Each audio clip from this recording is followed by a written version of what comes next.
Hi, everybody. I'm Lynn Scher, also known as Redgrave Jones. Welcome to my channel. Today, I'm going to talk to you about 3 ways to overcome stage fright. So, when I realized I had a legit talent for singing and performing, I was about 12. And while it was scary, it wasn't debilitating. I'd be reasonably nervous, as performing is nerve-wracking. But if we're all honest with ourselves, I think we could all agree that that is part of the allure.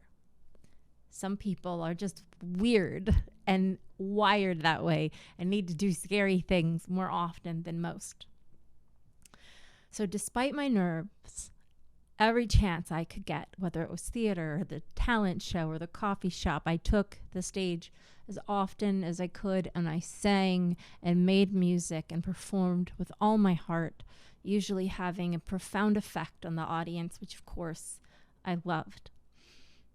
It wasn't necessarily easy, but it was the easiest it would ever be. Because then came life. Insert my memoir here. So I'll give you the Cliff Notes. I became an alcoholic and a drug addict. I depended on substances to be able to perform. I then damaged my vocal cords, had to relearn how to sing, add in traumatic performing experiences like getting laughed off stage, ditched by the guy I was dating because he was seemingly embarrassed by my performance. I got sober. And then I had to relearn how to perform without the aid of substances while finding confidence in my voice again. It was, in fact, so excruciatingly painful of a process that I actually quit music for 8 years. 8 years. So thankfully, I had the art of acting to sort of take music's place, but I was always aware that something in me was dying, the part of me that needed to make and perform music. So I can tell you that it's taken patience, time, and repeatedly getting knocked down, getting up again. But I am now on the other side. I can now perform with the same freedom and soul that I started out with. I mean, it's seriously the greatest gift that I've ever had to work my butt off for. And I'm going to show you how I did it. I broke it down into 3 that I think are quite profound ways that I have overcome stage fright.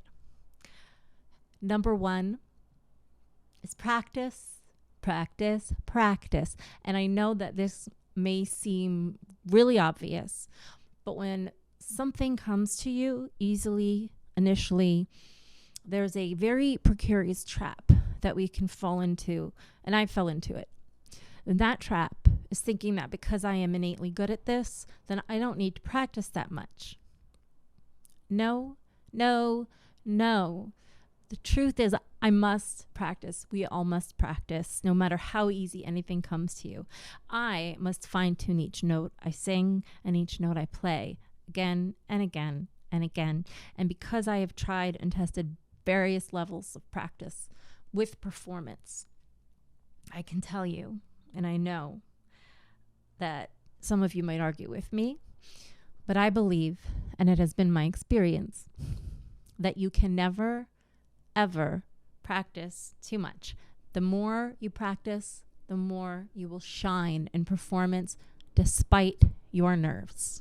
Practice singing your song a cappella and then see if you end up in the same key. Practice strategically with focus and thought on how much more you can fine-tune the keys part, the solo, whatever it is. Number 2 is pray. Disclaimer here. I know religion and God are precarious and triggering Freudian slip, subjects for some. So don't read this if that's you, but also read this if this is you, because God, higher power, source, spirit of the universe, whatever you want to call it, can be a serious game changer. I use the word God when I talk about who I pray to. And while I personally have no animosity towards organized religions, do you want to say hi? My God is not connected with any organized religion. I use the word God because it is one syllable, one word, and people generally have an idea of what I'm talking about when I use it.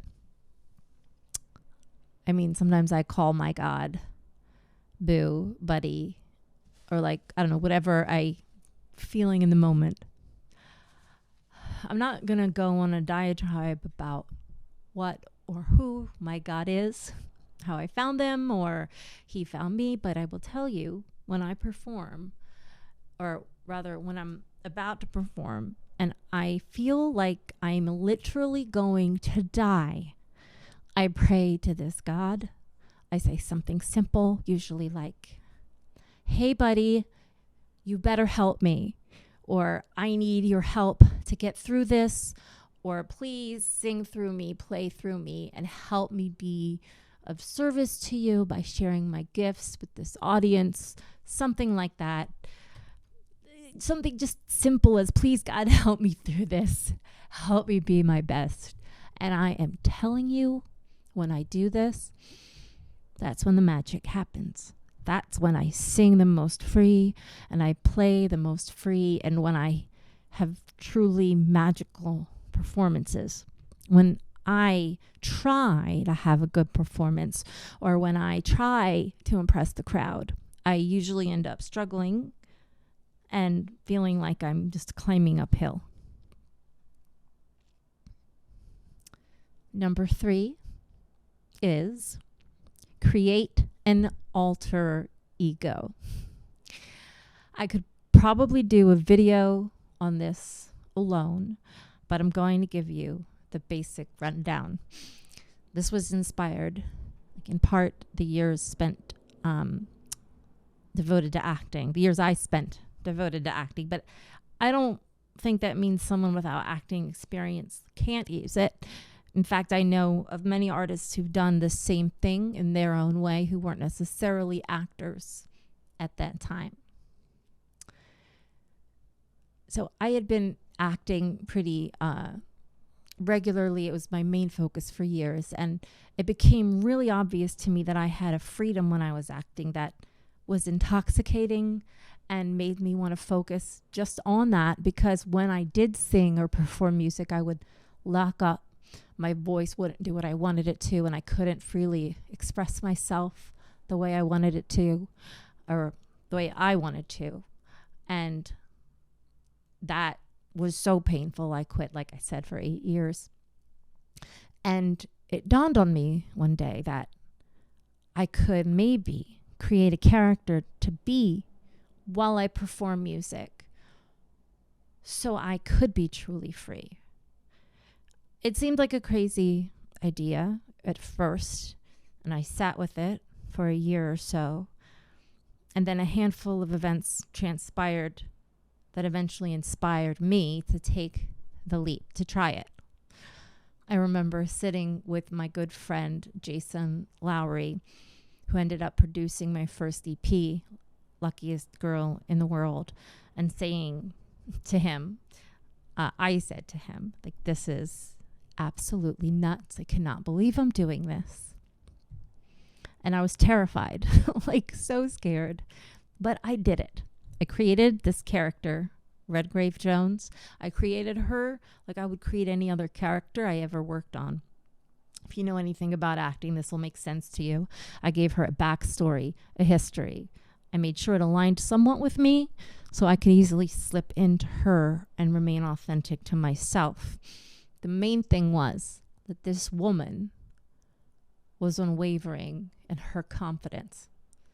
And while she did sometimes get nervous, she knew she had something to say and wasn't going to let anyone or anything get in her way.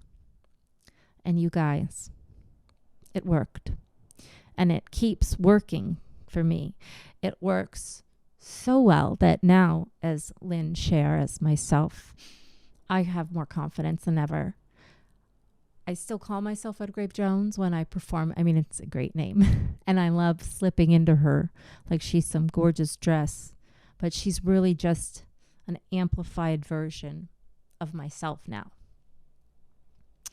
Okay, let's summarize. Number 1, practice, practice, practice. That's the root.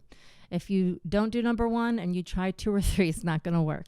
Number 1, practice, practice, practice. Number 2, pray. And number 3, play. I hope this helps you if you are experiencing debilitating stage fright or any level of stage fright, really. And remember the nerves, the fear, moving through it.